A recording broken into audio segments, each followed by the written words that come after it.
Hello everyone and welcome to another episode of Jon Matrixx Talks Movies. If this is your first time to the channel, please hit that little red subscribe button in the bottom right hand corner to catch future videos from me.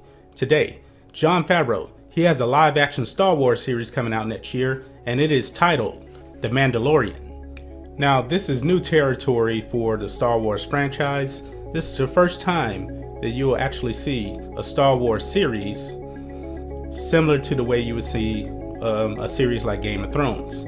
It is not one movie. It is going to be 10 episodes costing around $10 million a piece for a $100 million budget. So Jon Favreau actually posted this about the new series. It says, after the stories of Jango and Boba Fett, another warrior emerged in the Star Wars universe. The Mandalorian is set after the fall of the Empire and before the emergence of the First Order. We follow the travels of a lone gunfighter in the outer reaches of the galaxy, far from the authority of the New Republic. So, this is probably a good thing here. There's no First Order in this movie. I don't think it's going to tie into the sequel trilogy, which is a very, very good thing. Now, good news is that Dave Filoni, who is the only one at Lucasfilm that seems to know anything about Star Wars, he is set to direct the first episode of The Mandalorian. And he also may end up directing more episodes of this new series. This is great news because this will allow him to take his first step into a larger world.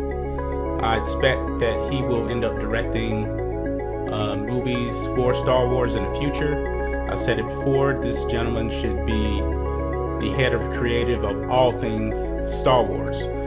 Now, him and Jon Favreau, you've actually seen pictures of him meeting with Dave Filoni. I think Dave Filoni is going to be heavily involved in this series. I think you're going to have Dave Filoni's footprint all over this series.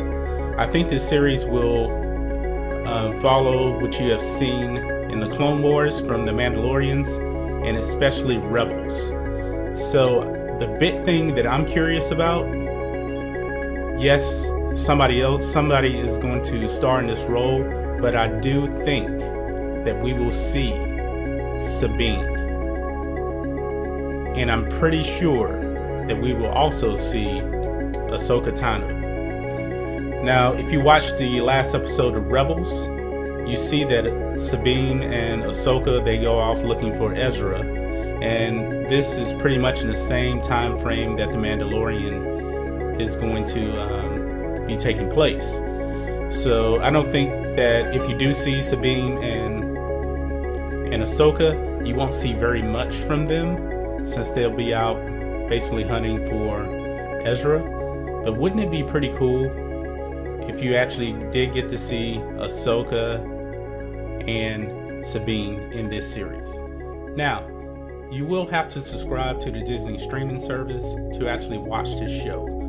The Disney streaming service debuts I believe next fall, and they're actually going to put Clone Wars Season 7 on there, and then I believe The Mandalorian will be after that, even though there's nothing confirmed on that. Now, I won't be subscribing to the streaming service. As I said in my other video, I am out on all things Disney Star Wars.